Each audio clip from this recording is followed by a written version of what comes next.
Olá, sejam bem-vindas e bem-vindos ao Concurseja. Hoje, o nosso papo é sobre um tema fundamental para quem está começando a estudar direito ou mesmo para quem já está na estrada dos concursos: os tipos de norma jurídica no Brasil. Parece complicado, né? Constituição, leis, decretos, mas a ideia aqui é justamente desmistificar essa estrutura. Entender como tudo isso se encaixa, como uma norma se relaciona com a outra. É essencial. Com certeza.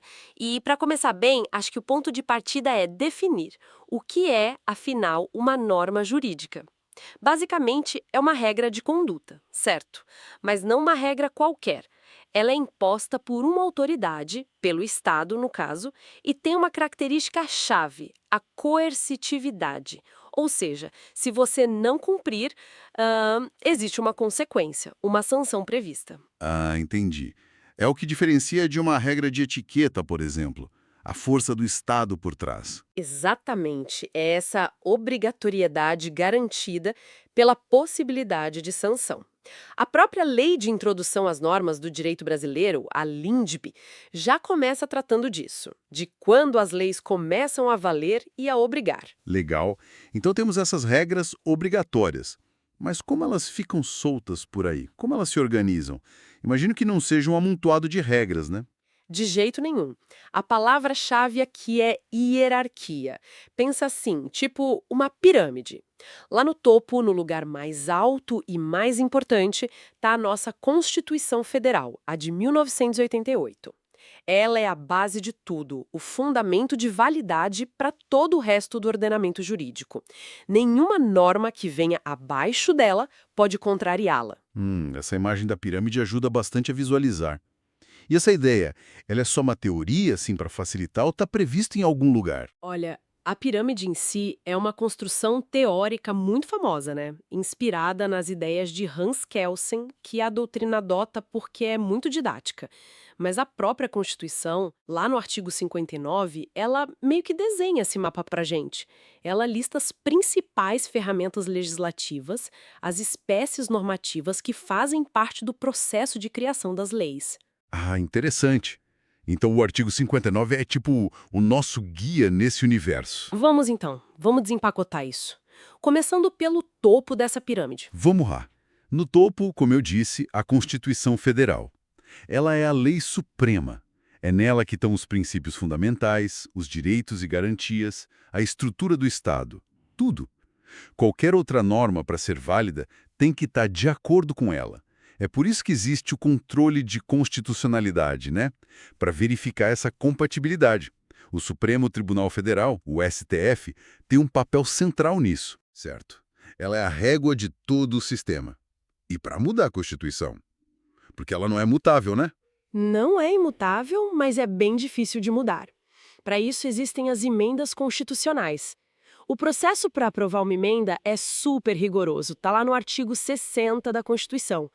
Precisa de muitos votos, 3/5 dos deputados e senadores, e em 2 votações em cada casa do Congresso.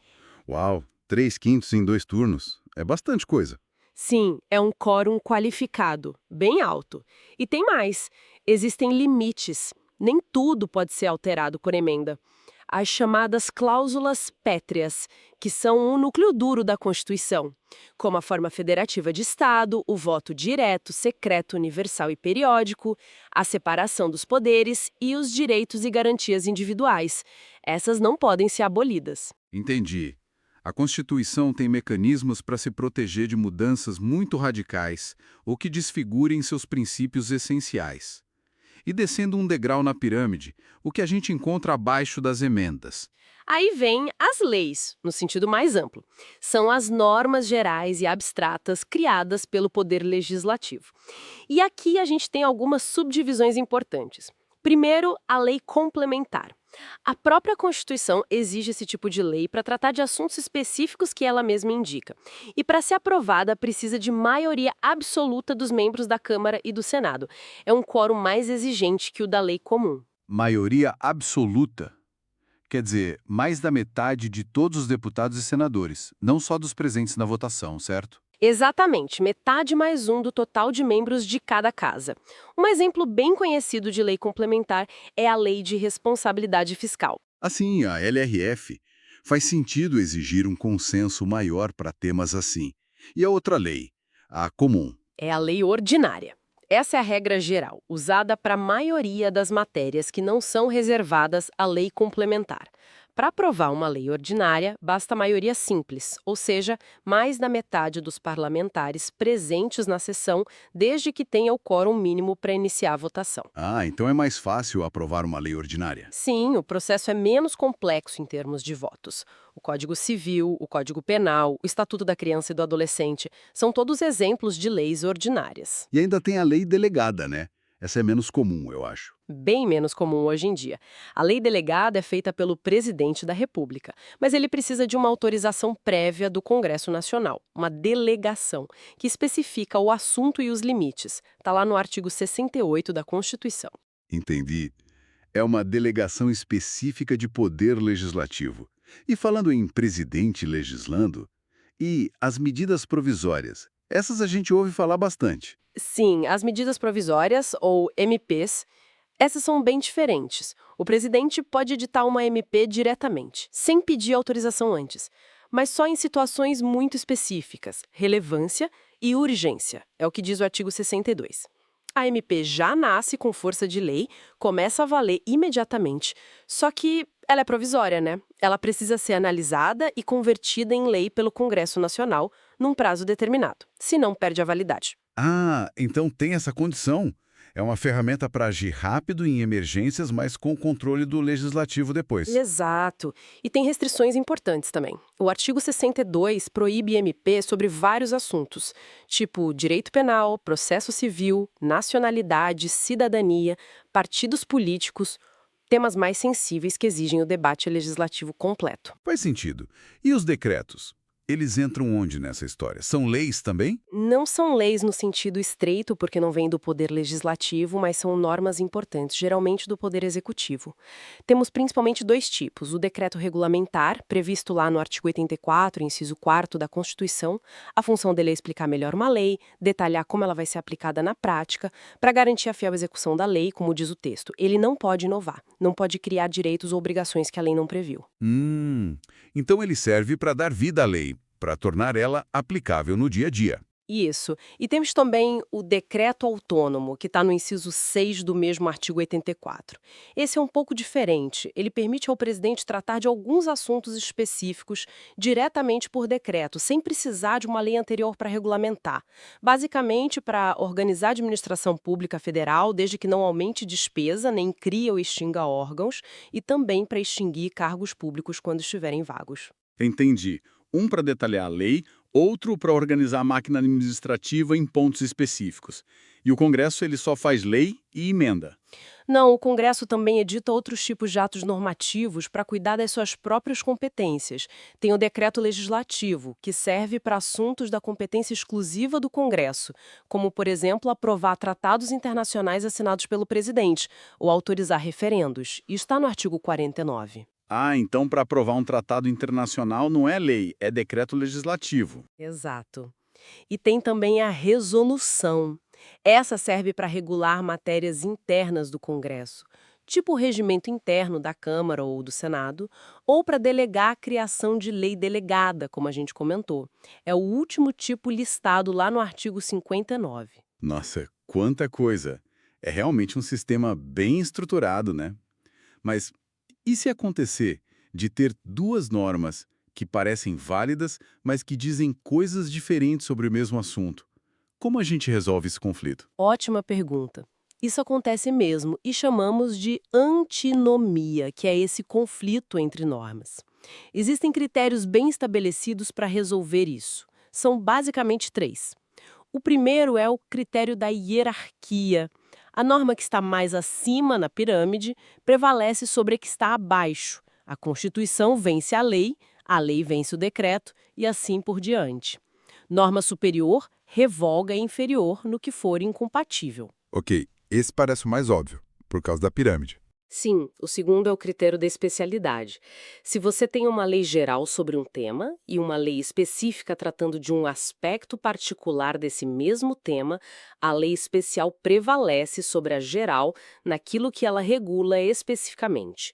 Lex specialis derogat lege generale.